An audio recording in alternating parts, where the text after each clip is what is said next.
What if pain isn't just pain and pleasure isn't always what we think?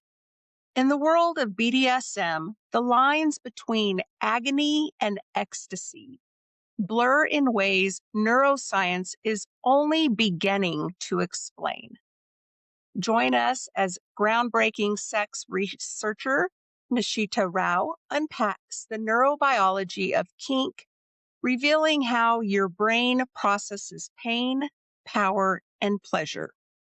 Welcome back to another transformative episode of Kink Your Way, the podcast that celebrates sex positivity, liberation, and the beautifully diverse ways we express desire, intimacy, and power.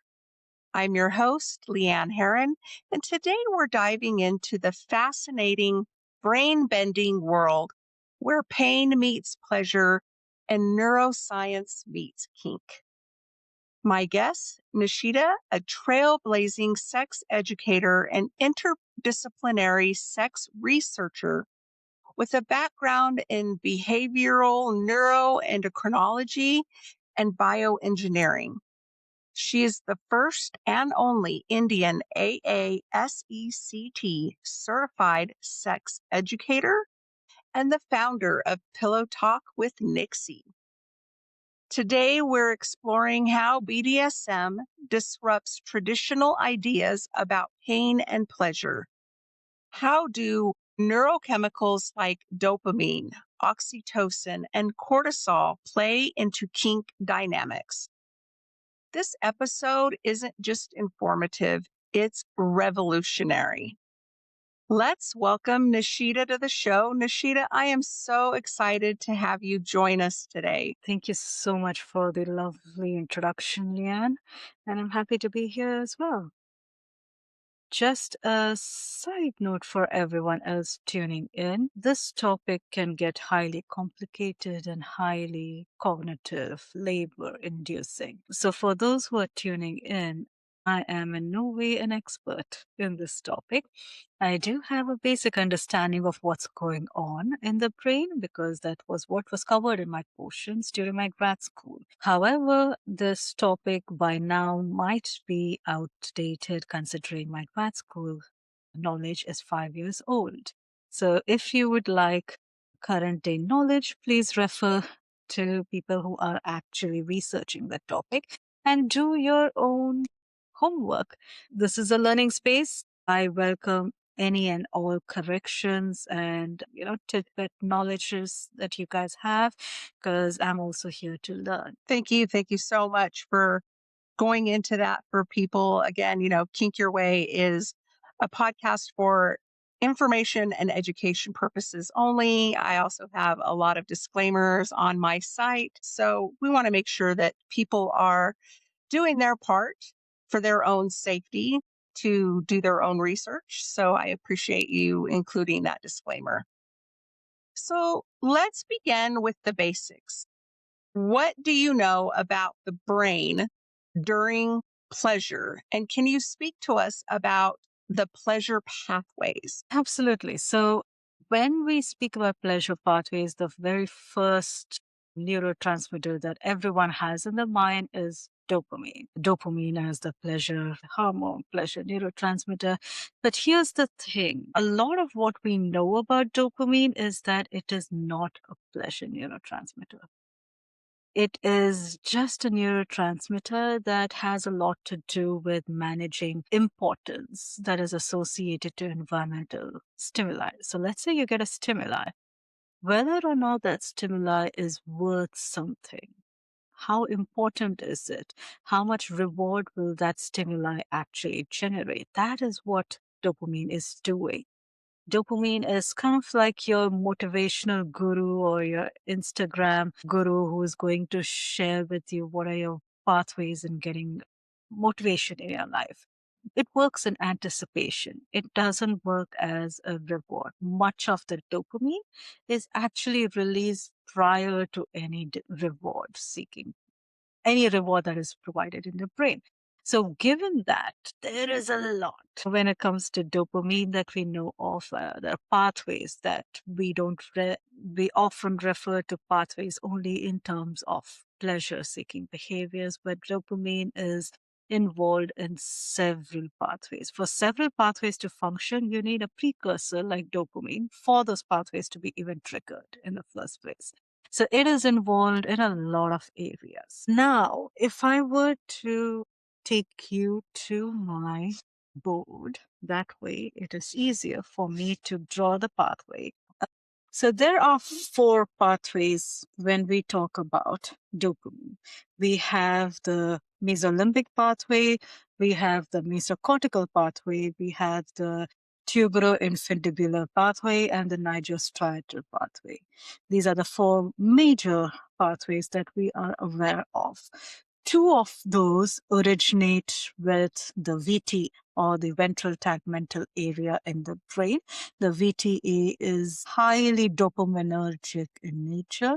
So we have a lot of dopamine neurons that develop there and project the projections elsewhere in the brain.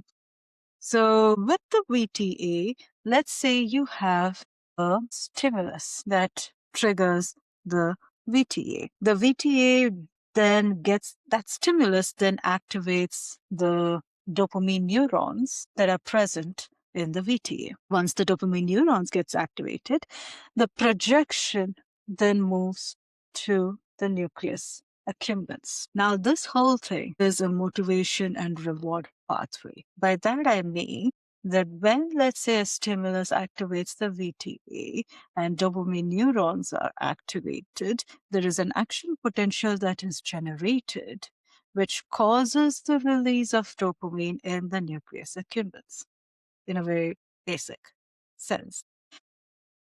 However, there's also another pathway with the mesolimbic pathway that we rarely speak about, that I'm going to touch upon as nuances today, and that is VTA projections to the amygdala. Not what we would expect, actually. But there is a very recent paper that came out that spoke about how basolateral amygdala is also involved in pleasure. Not something we often hear about these days. We also have the nigrostriatal pathway, wherein substantia nigra creates projections to the putamen. It creates projections to the thalamus and the dorsal striatum.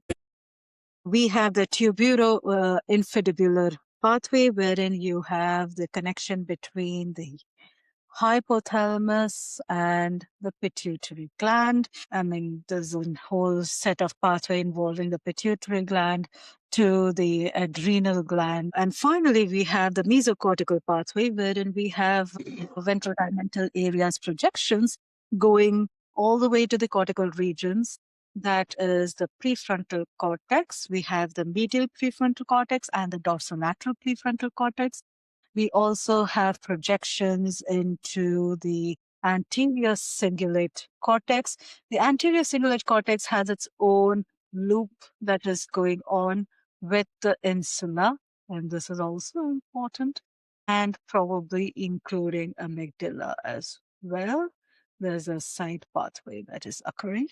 We have the orbitofrontal cortex. We also have the sensory motor cortex, and we have the perirhinal cortex. I won't be touching upon the perirhinal cortex today. So there are a lot of cortical projections from the VTA. Now, why am I explaining this? Mesolimbic pathway is involved in reward, motivation, pleasure, and emotion. Your mesocortical pathway is involved in cognition, executive functioning, working memory, and your emotional regulation. Your tuberoinfundibular pathway is involved in inhibiting the release of prolactin from the pituitary gland, and by releasing like dopamine from the hypothalamus to the pituitary gland, it also releases several other hormones like adrenaline in the system. We also have the nigrostriatal pathway, which is involved in motor movements, motor planning, learning, habit formation, all of that. And you see a lot of this being triggered during any sort of addictive behaviors that we see. Um, these are the several ways in which dopamine may behave. These are the several dopaminergic neurons that exist in 4 different pathways that we know. Also to note here that dopamine neurons require a lot of energy. So in the worst case scenario, an individual may not have energy present in the brain, and dopamine neurons are consuming a lot of that. So when they consume a lot of that, you feel very tired and stuff like that. But here's the kicker. The brain has developed its own way of dealing with this, and that is dopamine neurons come with their own energy system. It's an energy efficient mechanism. They'll make their own ATP. So when they make their own ATP, they're not using up the currency that is available for the rest of the brain to use. So it's the best energy efficient mechanism that we know of. We have already touched upon in the beginning about how dopamine is not a pleasure neurotransmitter, that it is assigning importance to environmental stimuli that you get. How important is the stimuli in receiving rewards? Can the stimuli predict a reward rate? If it can predict a reward rate, which reward rate is more important? Where do I focus my attention to? Now, this is where reward seeking behavior comes in. This is where motivation comes in with respect to dopamine. There is one last thing I'd like to mention in this whole aspect. That is to do with how reward rates function with dopamine. Let's say we have a graph with the y-axis being dopamine spikes that can actually happen, how much of dopamine is released. What do I mean by reward rate? By reward rate, I mean if the reward rate is 50%, then 50% of the time you get a reward.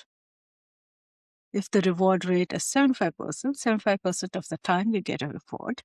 If the reward rate is 100%, 100% of the time you get a reward. And that time is dependent on how long the interval is, how long the experiment is, how long the session is. What we have seen is that for a reward rate of 50%, this is your dopamine strike. However, for a reward rate of 75%, it's a little bit lower. And for a reward rate of 100%, it is much lower. So what is happening here is that the more unpredictable the expectation of reward is, the higher your dopamine spike. So if you want things to go your way, ensure that the reward that you receive is only 50% of the time or less. That will get your dopamine spiking a lot. That is extremely fascinating. I hope that's a good introduction. It was. I have taken some extra notes just for my own knowledge. And of course, my mind was thinking in perspective of a BDSM scene. So I was thinking of it that way when you were discussing the reward rate. Absolutely. And that is just one part of it. That is just one part of the whole, what we call is the functional activity of the reward pathway. That is to say, these dopamine neurons in the VTA or the ventral tegmental area respond to sensory cues that predict a reward. In a very, simplistic manner, this is how I would put it as. Now, the dopamine neurons are firing in response to the cue, not in response to the reward obtained. So it is neither the pleasure hormone nor the neurotransmitter nor a reward neurotransmitter either. It is more so responding to a predictive cue. So there exists a whole predictive pathway of whether or not you're going to get the reward. And if you are going to get the reward, what's the rate at which you're going to get the reward? And how much motivation do you need in order to obtain that rate, in order to obtain that reward? That is what dopamine is doing over here. And this will be important later on because the whole aspect is to look at it's not for every stimulus, right? It is just a few stimuli that get that kind of dopamine release. So there is a selection process involved here. And that selection process itself suggests that the stimulus has to become salient. That is to say, it has to be noticeable, it has to be prominent, it has to be different, it has to stand out, it has to be like, oh my God, that's new. I did not experience that before. If the stimulus can stand out, if the stimulus can command the stage, become the hero of the narrative, the dopamine neurons are going to get triggered. So there is a whole aspect of what we call as incentive salience. When the stimulus gets salient in nature, you're more incentivized to respond to a salient stimulus. So you get motivation involved. You anticipate more. Anticipation was the word that kept floating around in my head, listening as you were kind of describing it. Again, I'm thinking about it in terms of like a scene where you've already had negotiations about what you're going to expect out of this scene. But part of the scene is you're having your senses taken away from you. So you may have a blindfold, you may have your ears covered. And so that anticipation, even though you know what you're expecting, that anticipation is jacked up another couple of layers because now your senses are taken away from you. So you're anticipating what's going to happen next. And so that's how Yes. my mind was seeing what you were describing. Yes. And it's also where the attention is focused on. What aspect is the attention focused on? And the more the data you gather from where the attention is focused, the likelihood of dopamine responding to systems or stimuli within those systems is higher, as opposed to peripheral noise that is. That is so fascinating. I'm just always amazed at the body's is built to do all of these amazing things at one time. And, we're just people walking around and these things are happening that we're not even thinking about, but our body is just automatically paying attention to things that we're not paying attention to for our own safety, for our excitement to bring things to our attention. It is so amazing. And so I really appreciate you coming on and explaining some of these things because I think it helps us to understand what amazing things that our body is doing for us. Absolutely. So you talked about the reward process. And you talked a lot about the brain processing the rewards.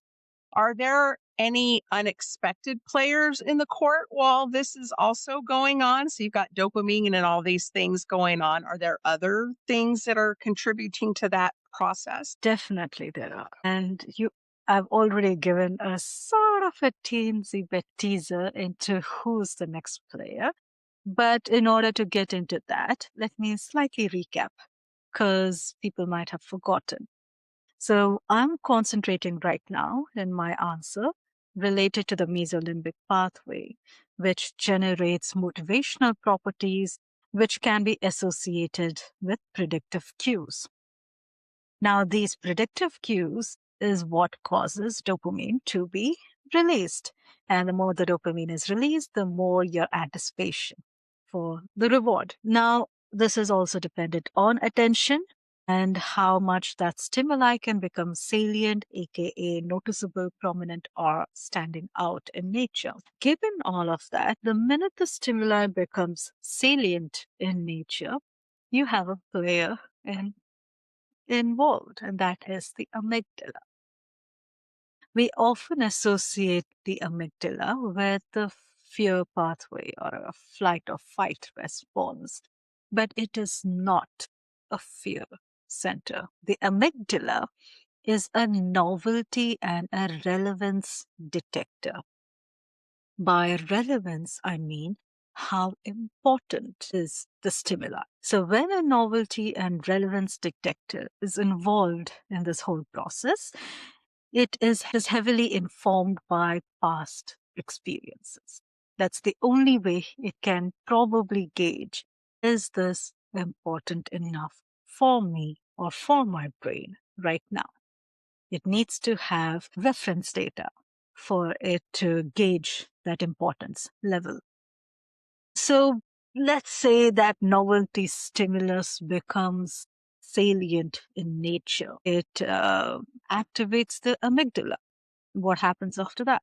So that stimulus now gets evaluated based on reference data that has been collected and whatever your past experiences are. Once that data gets evaluated, it gets assigned two categories. Is it a threat or is it a reward? And that reward could be pleasurable in nature. The third could be, oh, it's nothing. It's just a false alarm. It's not salient at all. We have experienced this. So nothing required. It's just normal. But that could be the third category. But if it is a threat, then you have a negative response associated with this novelty stimulus. If it is a reward, you have a positive response associated with this novelty stimulus. This is how the amygdala functions. So when people say the amygdala was activated when so-and-so person was experiencing a pleasure stimuli, they must have triggered a fight or flight response, and it must be stressful for the individual to experience such and such pleasurable stimuli. Really? Because we know that amygdala is involved in a lot of things other than just fight or flight, other than just fear. The primary resource for amygdala is the fact that it has to weed out normal stimuli and novelty stimuli. And if it is a novelty stimuli, where does this novelty stimuli go?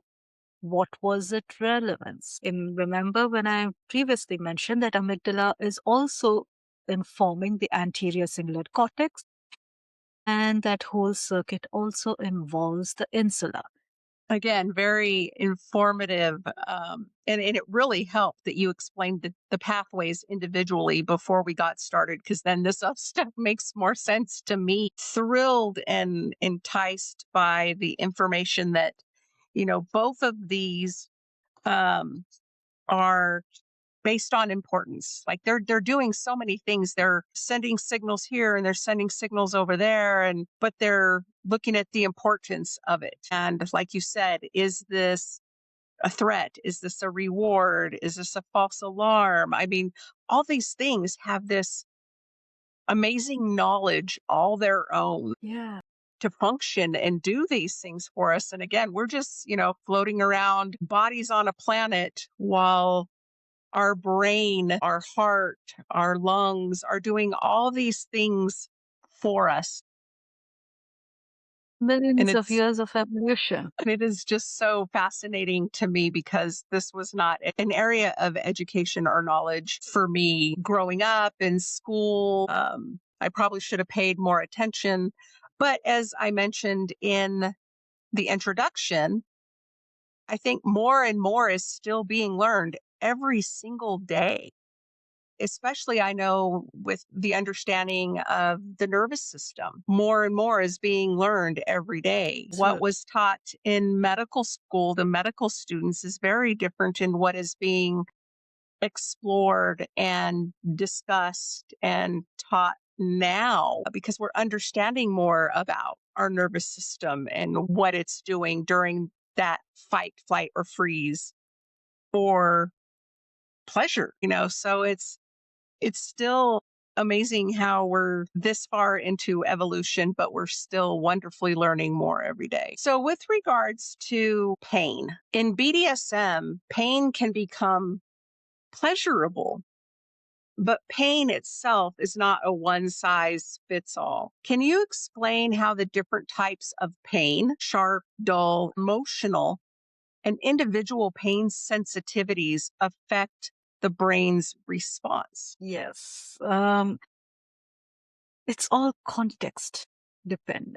The whole thing, be it the reward pathway, be it pleasure, be it pain, everything is context dependent. In the sciences, when we talk about pain, we are just talking about perception that is created upon receiving and perceiving noxious stimuli.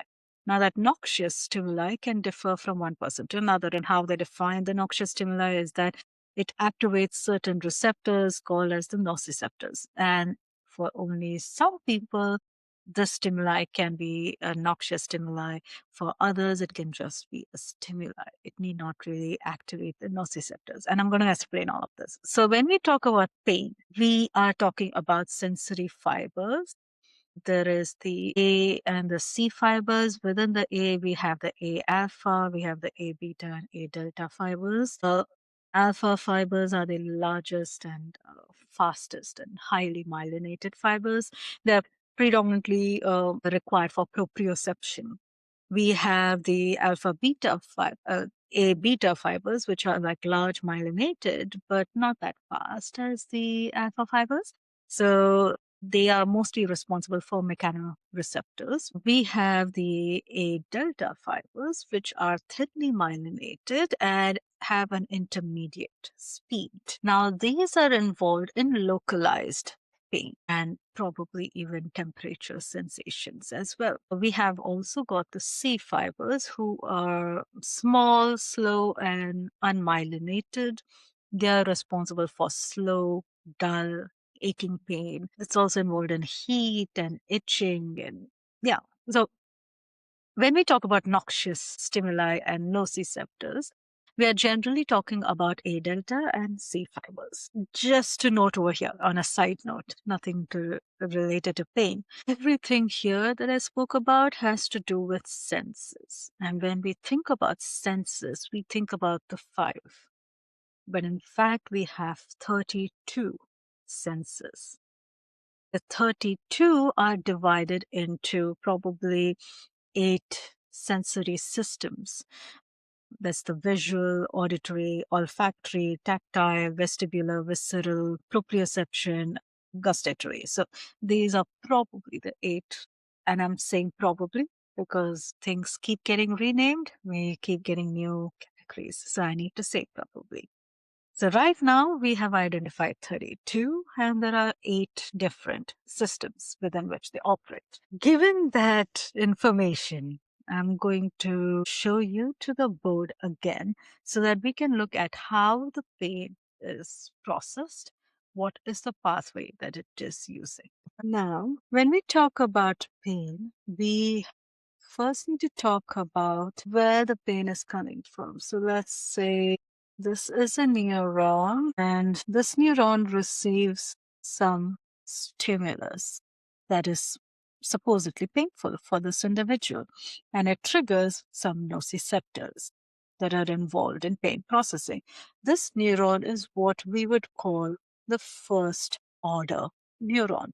Why would we call it the first order neuron is that it innervates in the spinal cord with a second order neuron, which ends up crossing over to the other side and then traveling up to the brain. And then you can make an edit over here. I need to add these pathways here. So this second order neuron, sorry, the second order neuron travels to the cortical areas through what we know as the spinal thalamic pathway. These are your spinal thalamic tracts. This is the lateral and this is the anterior tract. When this second order neuron travels upwards through the ascending pathway, it innervates in what we know as the thalamus. Now, in the thalamus, it releases some neurotransmitters, obviously. And when it releases some neurotransmitters, it gets picked up by another neuron, a third neuron, and probably goes, it's in the respective areas. So in the cortical area, we also have something called as a somatosensory cortex. This is a primary somatosensory cortex. We have something called as homunculus. That is to say, each and every body part has a position. in the primary somatosensory cortex. So if the pain is in the foot, it's going to go to the foot. If the pain is in the trunk, it's going to innervate in the exact position of the homunculus of the primary somatosensory cortex. So this one has innervated in the primary sensory cortex for it to be processed. This is the whole, I would say, involved in pain detection. Now, I mean, I've not mentioned a lot of pathways in the middle, brains has areas in the middle that that the secondary neuron goes through. It goes through the medulla, the pons, and the midbrain to finally reach the cortical region. I would like to take a cross section over here. There is a lot happening right about here. So let's say we take a cross section. So what we have here is that there was a primary neuron that came in and it synapsed with a second order neuron. This is the first synapse that has occurred. We also see that in that synapse, when we zoom in, we have the descending pathway. So once this goes up, it has to process. When it processes the stimuli, it sends a response in how to respond to the stimuli. That is what we call as a descending pathway. So we have a descending neuron that comes in and also synapses here in the same region. There's a reason behind this whole thing, of course. We also have some intermediaries that are playing around, and that is to say that there's some intermediate neurons that exists in the same synapse. Now, when we talk about this, the first order neuron, when it synapses, it releases some neurotransmitters in the synapse. Let's say the neurotransmitter it releases is substance P. It is known to cause the feeling of pain or pain perception in the brain. That substance P is taken by the second order neuron, and when it travels up, it reaches the thalamus. The thalamus is the relay station. The relay station then goes and reaches the somatosensory cortex. That's where the brain is processed, and you feel the pain. When you feel the pain, there is a response. Oh, if you stab your foot, you kind of jerk your foot away. That's a response that is created in the body.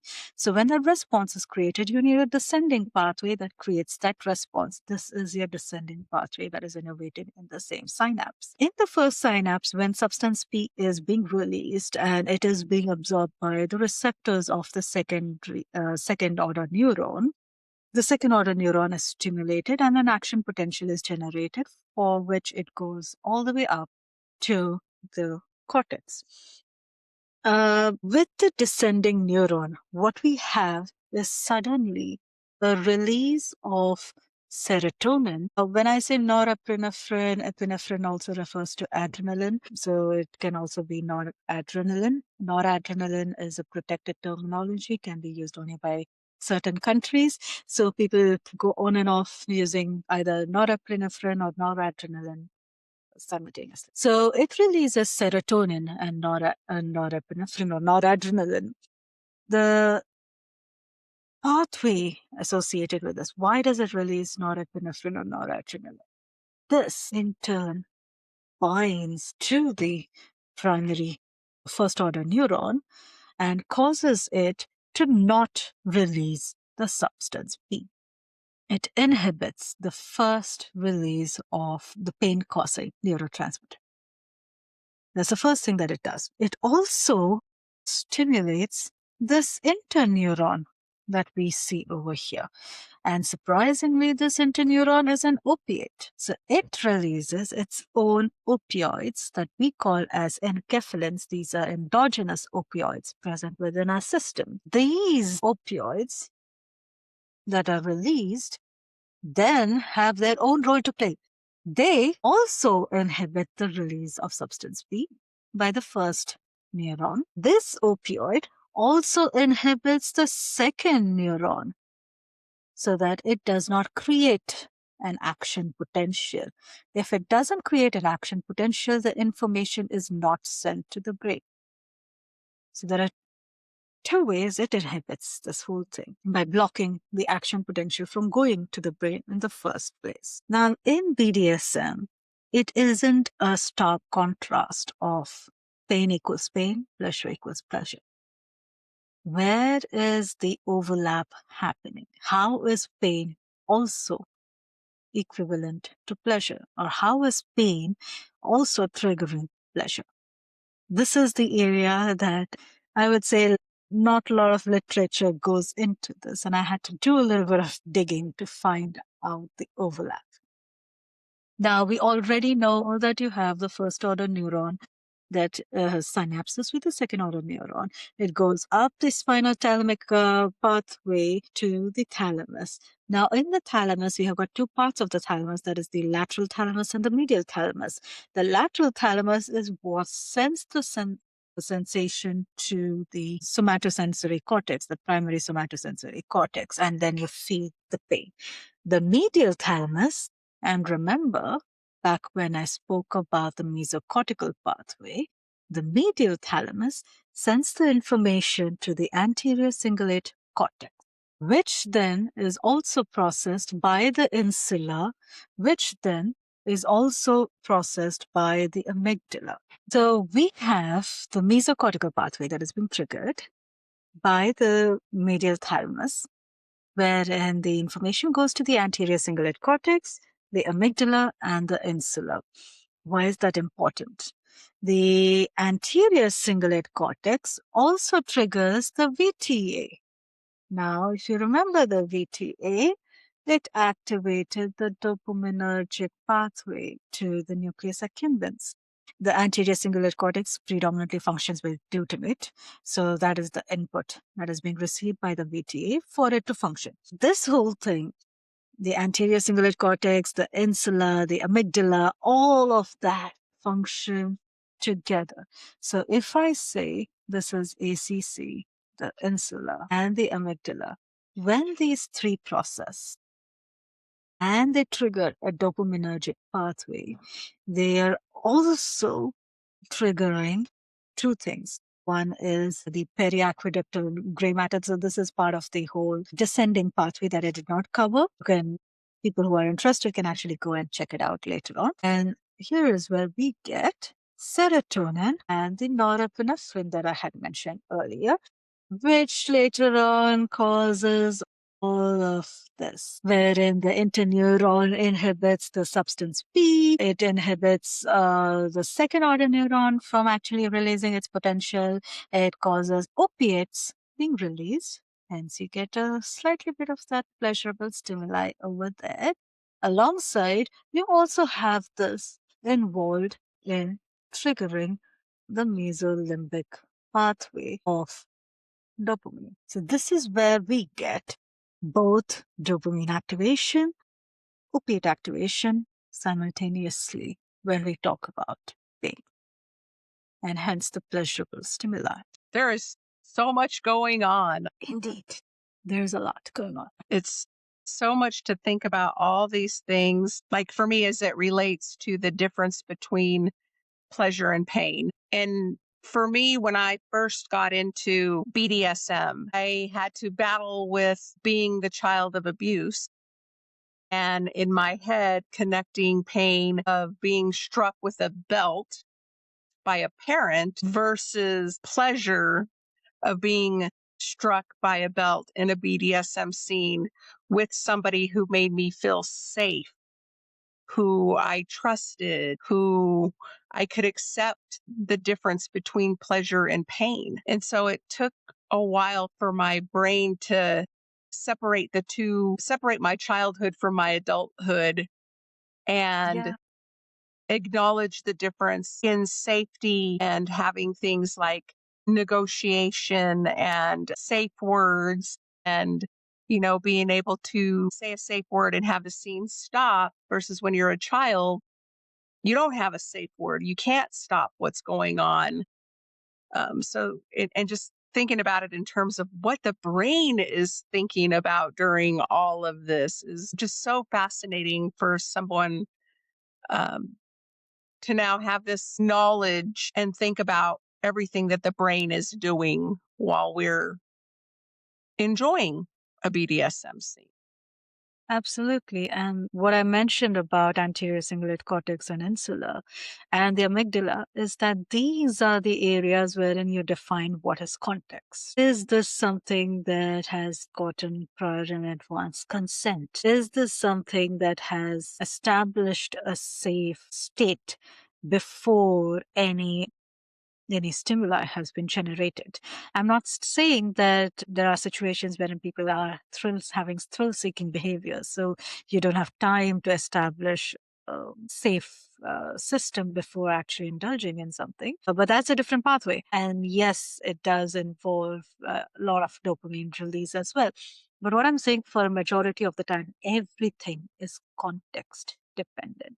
And that context is determined by your anterior cingulate cortex, by your insula, and by your amygdala. Thank you. I had written that down, context dependent, and meant to clarify that. So thank you that you did put that into those terms, because that's what I was thinking of, is the difference between childhood abuse and adult pleasure in a BDSM scene or dynamic. And I know you are limited to time, so I want to make sure that I get you out of here.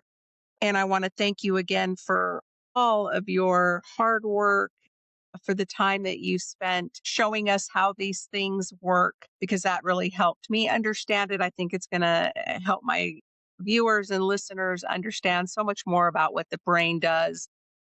Real quick, before we finish up, can you tell people where they can connect with you? And I will make sure and include that in the show notes. Absolutely. My predominant page right now is Pillow Talk with Nixie. It's my brand. I run about 8 businesses or 8 platforms through Pillow Talk with Nixie. Each of it has its own requirements. If you are interested in research, you can reach me out at Center for Integrated Human Studies. We have around 12 different research topics that we are kind of right now indulging in.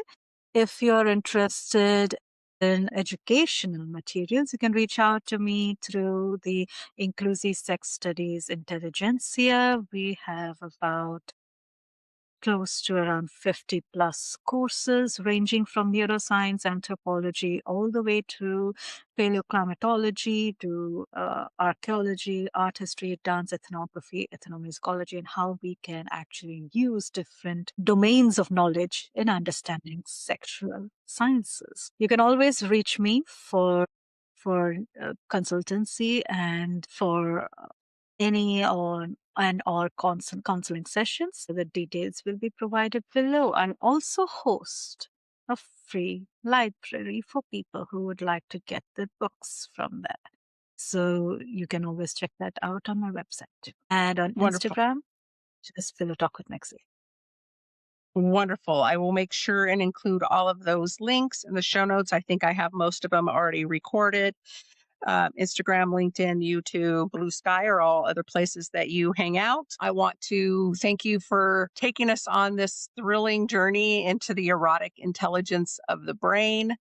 Your work invites us to rethink not only about our bodies, but the beautiful complexities of how we feel, from pleasure to pain, dominance to surrender. You've shown us that kink is far from mindless. It's deeply mindful, neurobiology profound, and evolutionarily fascinating. To everyone listening, if this conversation opened something inside of you, let it lead you somewhere curious. Again, do your research. You can contact Nishita on her platforms if you have questions. Remember to, rewind, reflect, explore, and as always, kink your way with knowledge, consent, and joy. So again, thank you, Nishita, for your time, for everything you shared here today, and for providing your free library. I will make sure to include that as well. I appreciate your time. Thank you so much. Thank you for having me.